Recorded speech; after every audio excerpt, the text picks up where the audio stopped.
Doyen Médomé, bonjour. Bonjour, quel plaisir de te revoir. D'accord. Donc, nous avons tenu à te rencontrer aujourd'hui afin d'aborder un sujet qui est celui du symbole ou du signal. Ah oui, oui, oui, pour moi, j'ai plus entendu parler de signal De signal. que de symbole. Et le signal, hein, eh bien, ça renvoie au signalement, c'est-à-dire à la trahison. On signale celui qui est pris en défaut. D'accord. Et en quoi consistait le défaut? Ah tu es pris en défaut à l'école si tu parles ta langue maternelle. Et le français n'était pas ma langue maternelle. Et le français n'était pas la langue de ma formation. Il faut dire que j'étais assez vieux avant d'aller à l'école. Hein. De sorte que on m'a rajeuni de 6 ans pour que je ne puisse pas être dans la limite d'âge. D'accord. Et là, tu parles de l'école occidentale ou... Ben oui, mais j'ai dit, j'ai été formé Oui. avant d'aller justement à l'école française. Française. Pas occidentale. Oui, l'école française. J'étais formé dans l'école traditionnelle. Et je savais lire, écrire, parler un peu français. De toute façon, je ne pouvais pas écrire le français avec des fautes. Et moi, comme j'étais habitué à parler bien, je pensais dans ma langue maternelle qui était levée. Et à l'école, on m'interdisait de m'en parler, ce qui revient presque à m'interdire de répondre juste aux questions qu'on pouvait me poser. Parce que moi, je pensais dans ma langue et puis je traduisais ensuite en français. Alors, dans ce cas, quel était l'intérêt, puisque logiquement on parle et on pense mieux dans sa langue maternelle, quel était l'intérêt de vous obliger à parler une autre langue ou à apprendre dans une autre langue que la vôtre? C'est tout simplement que, en tout cas en ce qui me concerne, tous les enfants, parmi les enfants de mon père, sur 8, il n'y avait qu'un qui a été choisi par la famille pour aller à l'école française. D'accord. Bon. Et c'est donc à la mort de mes parents seulement que mon frère aîné, devenu chef de famille, a dit que maintenant nous pouvons tous aller à l'école qu'on veut. Bon, comme mon grand frère qui était autorisé à aller à l'école était déjà étudiant en France, eh bien moi, j'ai choisi d'aller à l'école française. Alors, mon cas est un peu spécial, hein, parce qu'il y avait l'école française pour les colonies, que vous voyez par exemple à suivi pour devenir médecin africain. Mais mon frère, lui, il allait à l'école française pour les Français. Et c'est un droit que les chefs traditionnels africains ont obtenu pour que, après la génération des Foué-Boigny, là, les enfants des chefs traditionnels puissent choisir eux-mêmes s'ils devaient aller à l'école française pour les colonies. C'est comme le français et puis le franc français à l'époque. Hein. Et moi, j'ai choisi d'aller à l'école française pour les Français de métropole. Donc, du coup, j'étais l'un des premiers à aller. Et j'étais le seul Africain de ma classe. Tous les autres étaient blancs. Et donc, leur langue maternelle, c'était le français. Mais moi, on me surveillait. Les autres me surveillaient pour savoir si je disais des choses dans ma langue maternelle levée avant de le dire en français. Ça, c'était à l'école primaire. Maintenant, je finis l'école primaire. J'étais au-dessus du niveau. Hein. J'ai fini en 3 ans. Et je débarque en 6e. À l'époque, il fallait passer le certificat d'études et puis passer le concours d'entrée en 6e pour aller à l'école française et pour français. Mais là, je n'étais pas le seul enfant d'une famille de chefs traditionnels. Donc il y avait beaucoup d'Africains issus des chefs traditionnels.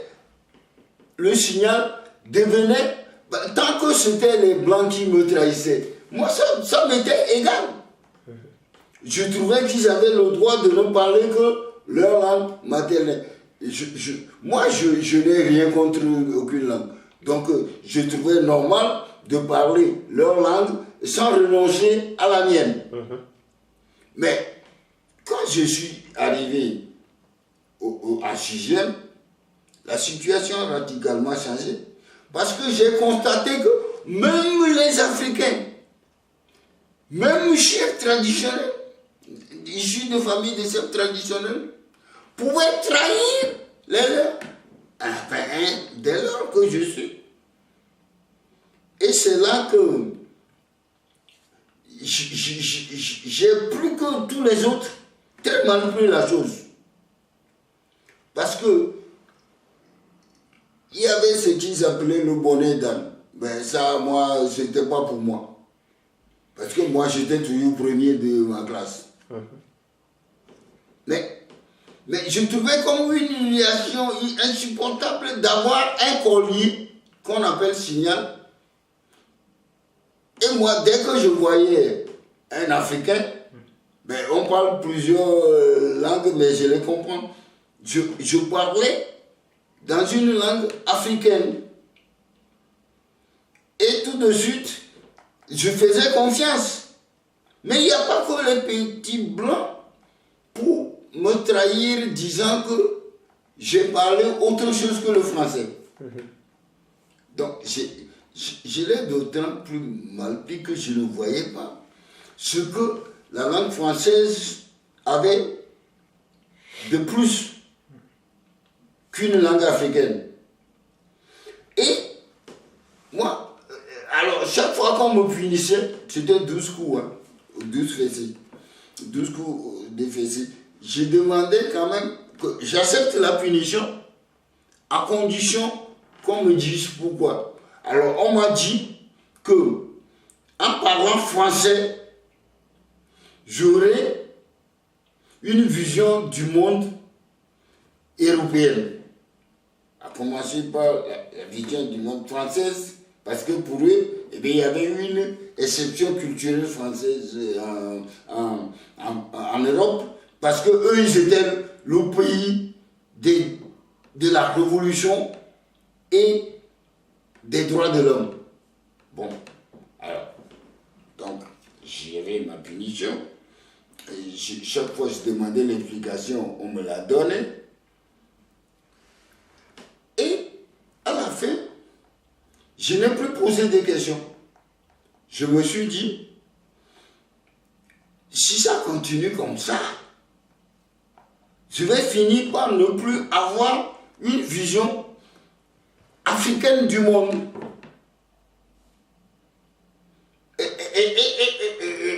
Et c'est ça qui était, pour moi, inacceptable. Alors du coup, qu'est-ce que j'ai fait? En 6e, moi, chaque fois que j'avais l'occasion d'aller au village, mais je me suis mis comme directeur d'une école où on enseignait que dans la langue de ma langue maternelle, qui était la même que celle de mon père d'ailleurs. Donc, en éveil. Et donc, tout ce qui était enseigné dans le programme français, ben, je leur enseignais pour mettre en relief le déni d'humanité que cela comportait. Ça n'avait rien à voir avec notre façon d'envisager le monde. Et justement, de quoi était composé le fameux signal, le collier? Ben, je te dis, il y avait le bonnet d'âne, c'est pas pour moi. Mais le signal, c'était un collier qu'on me mettait au cou. Mais pour moi, c'était comme la chaîne qu'on mettait au cou des esclaves. C'est comme si on m'enchaînait et qu'on m'empêchait de marcher, de réussir quoi. Bon, donc, c'était la corde au cou. Et en ce cas, on peut juste situer la date et le lieu, la date et le lieu des événements. Ah oui, mais l'école primaire, c'était dans un village de la côte, en face du village de Togo. Parce que vous savez, Togo, c'est le nom d'un village qu'on a donné à un territoire. Et ce village, c'est la résidence de ma tante maternelle. Donc, je pouvais aller là-bas toute la semaine. Et ce village s'appelait Abo Drafo, le bélier paisible. Et que les Portugais, à leur arrivée, ils ont changé le nom. Et ils appelaient ça Porto Seguro. Parce qu'ils avaient trouvé là un port qui existait avant. Et ils ont trouvé que c'était un lieu de sécurité. Ils ne savaient pas que la sécurité accordée aux étrangers, c'était un pilier de notre tradition. Mais n'empêche que le nom qu'ils ont donné n'exprimait pas cette idée de volonté de paix. Parce que la sécurité pour eux, eh bien, c'est l'armée, la police et les espions. Et c'est cet espionnage que je retrouvais à l'école. Mais avec beaucoup de peine, mais non sans désespoir. Parce que moi j'ai dit, la seule raison de changer ça plus tard, c'est d'avoir à Dédicamé, le village, mon village de résidence où se trouve mon frère aîné, et le nouveau village créé par mon père après sa démission pour ne pas obéir au colo. Donc, à Dédicamé, j'ai créé l'école DV, primaire et secondaire. Et donc, ce village, mon village de résidence normal avant l'entrée à l'école française, s'appelait Dédicamé. Ça veut dire forêt de palmiers. Vous voyez, l'idée de forêt, ça a une grande importance chez nous. Et quand j'arrivais dans le village de paix, là, à Baudrafort, voilà que je trouve que ce qu'ils appelaient sécurité, c'est tout à fait le contraire de ce qui, dans ma langue, était considéré comme sécurité. Bon, donc j'ai dit la seule façon de changer, c'est de voir comment ils font. Ah, c'est militaire. Donc, il faut qu'un jour je devienne militaire. C'est policier, mais c'est trop bas pour moi. C'est espion, mais ça ne me convient pas. Donc c'est comme ça que j'ai décidé de continuer à être toujours premier. Jusqu'au jour où il arrivait un accident. Mon ami d'enfance, on s'entendait pour que je sois toujours premier, mais il se permet de me battre. Et ce jour-là, je n'étais pas premier. Je suis allé voir le directeur du collège et je lui dis, moi je quitte votre établissement pour laisser mon ami d'enfance être premier chez vous. Seulement à cette époque-là, ils étaient payés en fonction des bons élèves qu'ils avaient. Mais ils n'avaient donc pas intérêt à me laisser partir. Parce que moi, j'avais aucune difficulté à m'inscrire. C'était une école catholique. Comme ils m'avaient imposé déjà d'être baptisé avant d'aller, il y avait une école.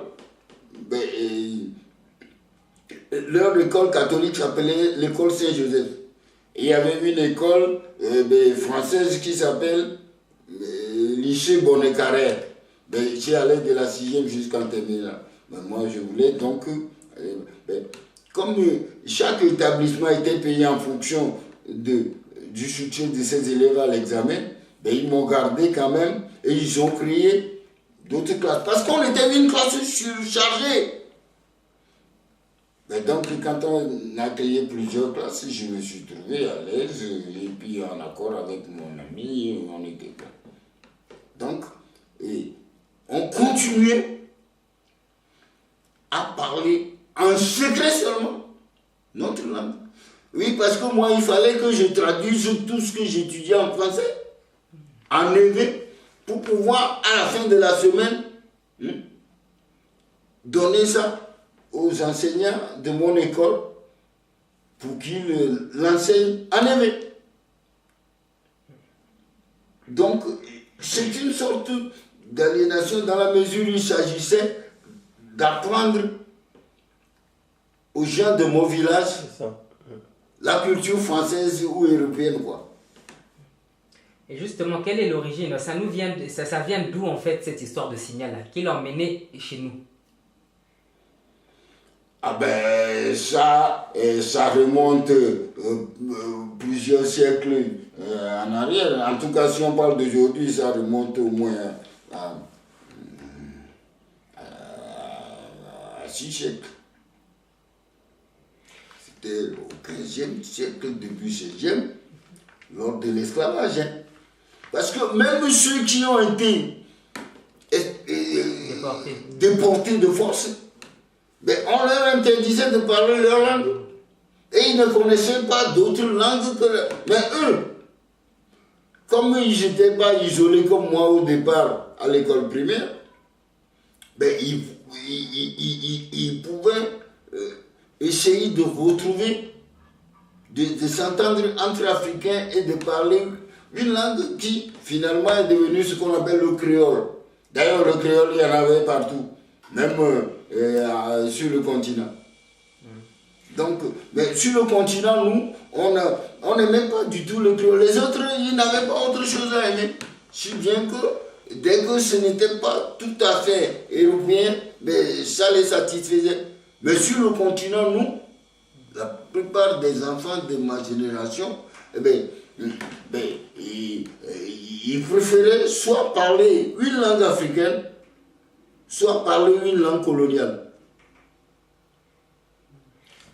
Au-delà du fait qu'il y avait cet aspect de délation dans ce signal-là, toi qui as connu les deux écoles, y compris l'école du bois sacré, est-ce que dans notre conception, puisque après tout c'était une punition aussi de porter ce collier-là, est-ce que dans notre tradition, à l'école également, il y a cette notion de punition?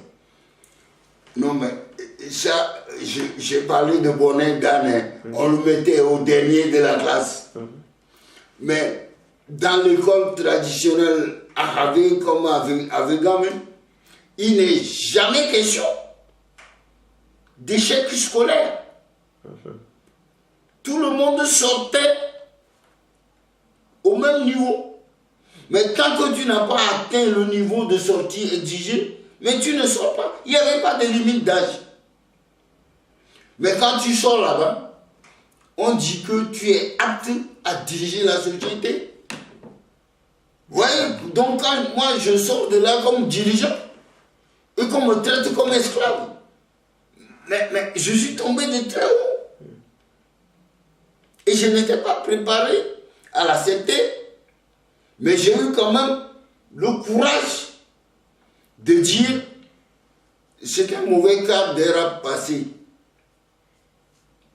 Donc, le bonnet d'âne, j'étais humilié de voir que on traitait mal ceux qui arrivaient moins rapidement.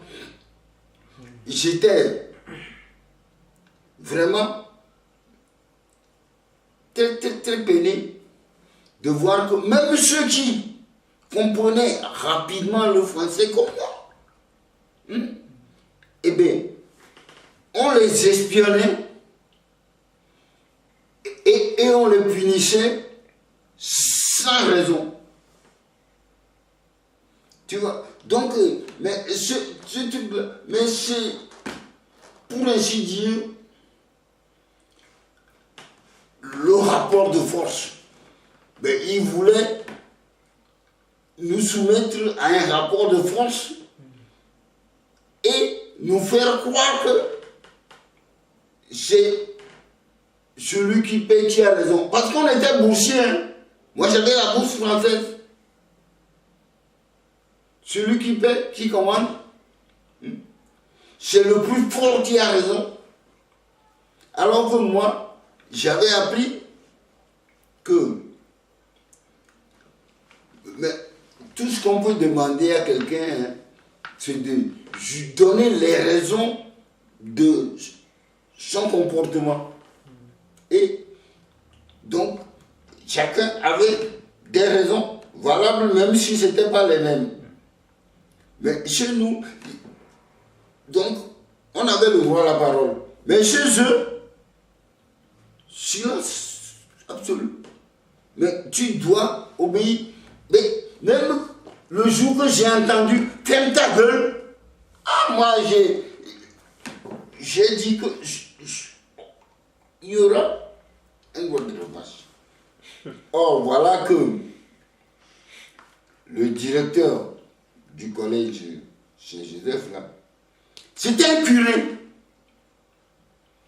Mais il n'arrêtait pas de recevoir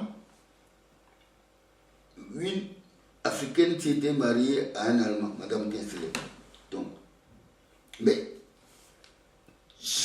Donc la dame, trompée comme on dit, sont mariés avec le truc.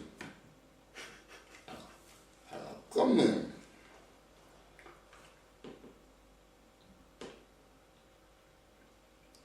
le directeur de l'école, j'allais appeler son nom, mais je vous en fais cadeau. Qui traitait, moi j'avais mon catéchiste du collège.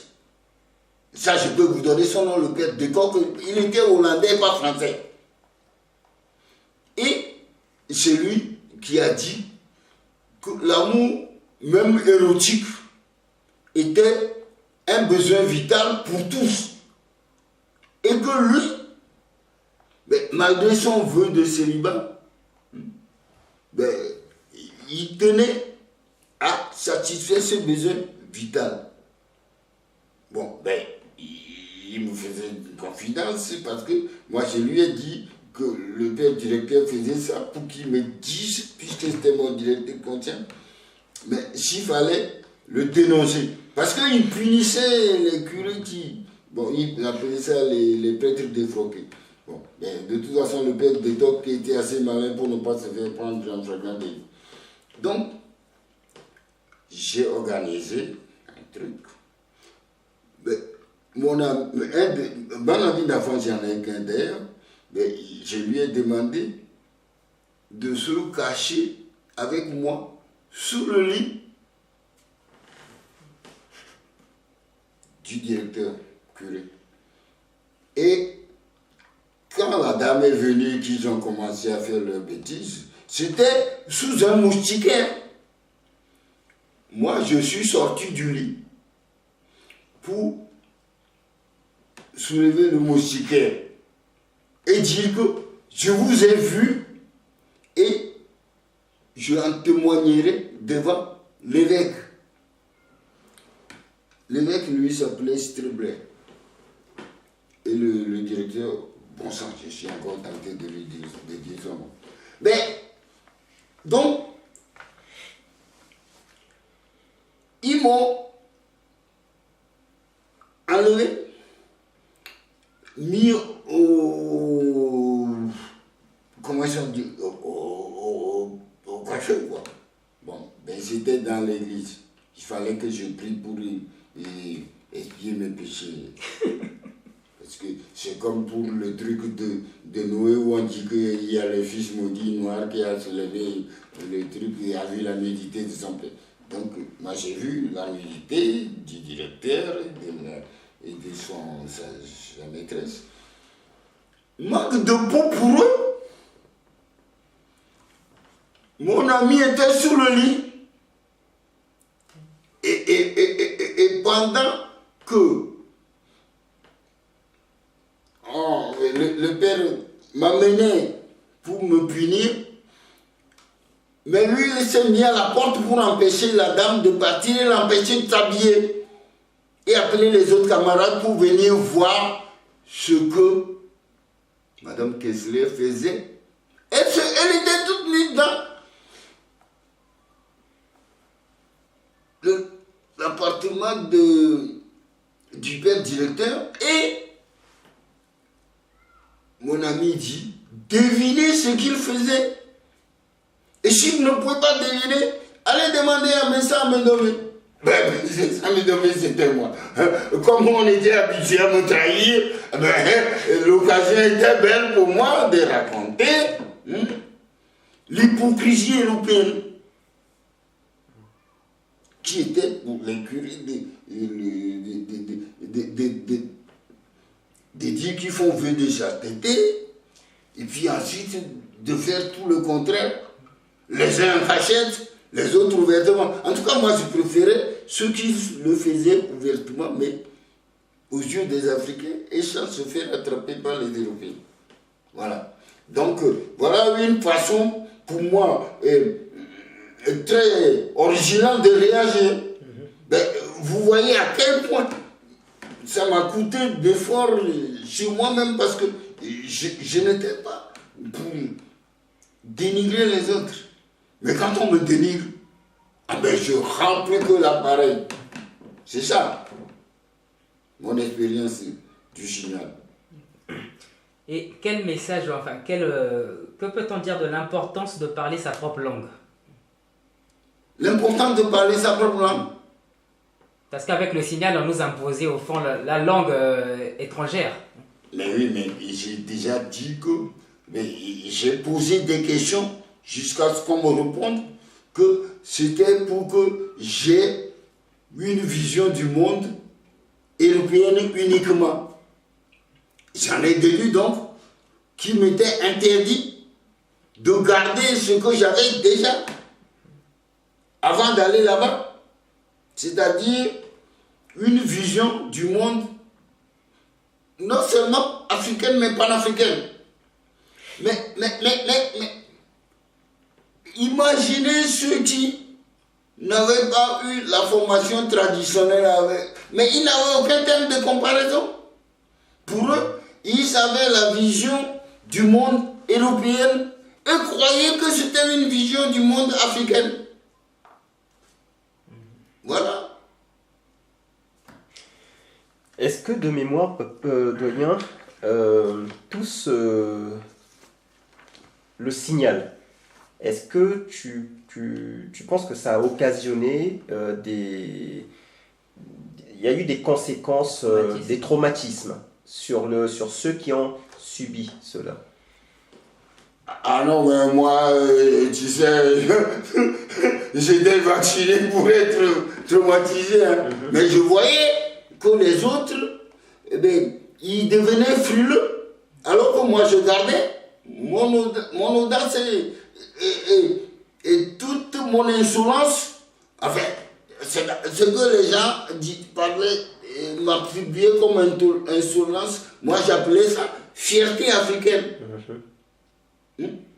Donc, je ne suis pas traumatisé. Au contraire, je faisais un effort pour sortir les autres de frilosité en disant, bon, ben, écoutez, mais on a quand même de temps en temps des sorties hors de l'établissement, mais là-bas, ne ratez pas des occasions de parler votre langue maternelle, votre langue africaine. Et j'ai dit aussi que moi j'ai répliqué en créant l'école dans ma langue maternelle, dans le nouveau village de mon père, désormais dirigé par mon frère aîné, Kodjo. Bon.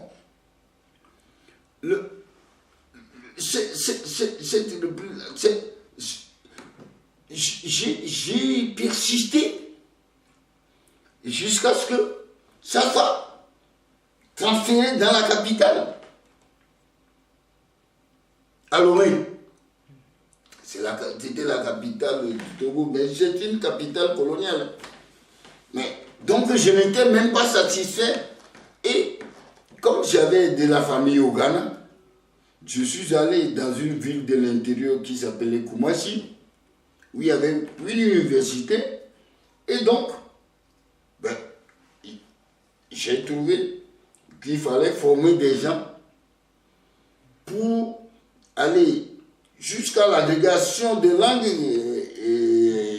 élevées, Ashanti, tout ça, mais moi c'était l'éveil qui me tenait à cœur. Et aujourd'hui, on enseigne cette langue jusqu'à l'agrégation à Koumassi. Et donc, je n'étais pas... il n'y a pas eu de conséquences traumatiques pour moi sur ce truc. Mais si je vous parle aujourd'hui avec tant de vivacité, mais c'est tout simplement parce que j'ai vu les obstacles qui étaient devant mes camarades de promotion. Ils avaient peur de parler leur langue maternelle. Je ne sais pas si vous vous rendez compte du mal que ça peut leur faire, de ceux dont ils étaient privés. Alors, est-ce que pour ceux-là, quand ils rentraient chez eux, est-ce que ce phénomène, enfin ce qui se passait à l'école, était reproduit à la maison? C'est-à-dire que, est-ce que les parents également, qui peut-être aussi avaient subi cela déjà, est-ce qu'ils interdisaient également aux enfants de parler la langue maternelle? C'est qu'il faut distinguer deux sortes de familles de chefs traditionnels. Il y a ceux qui, comme mon père, ont refusé d'obéir aux colonisateurs, aux esclavagistes.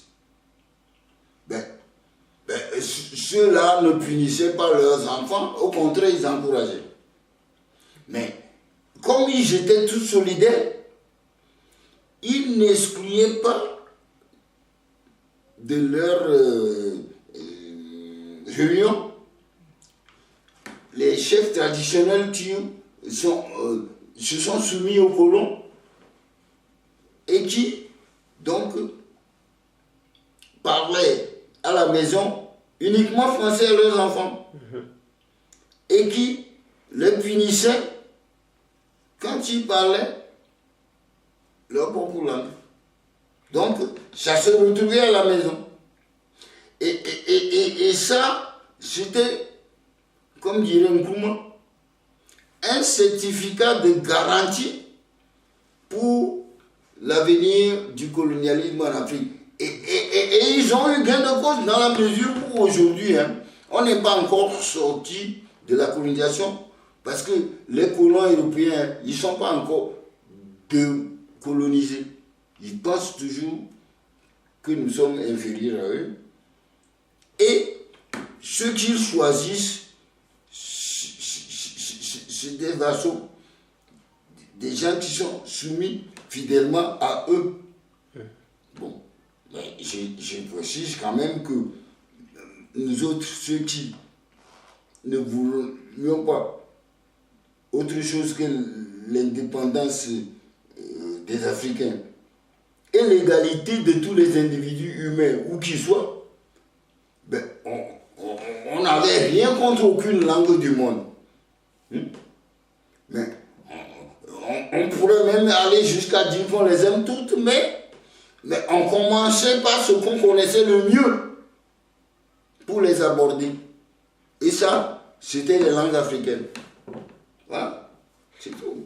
Très bien. As-tu d'autres questions, Mounri? D'accord. Bah, doyen, en tout cas, merci pour ce témoignage. Et nous en tirons les leçons. Merci beaucoup. Ah ben, ça m'a fait plaisir de pouvoir m'exprimer et de vider un peu mon sac sur ce point-là. Merci.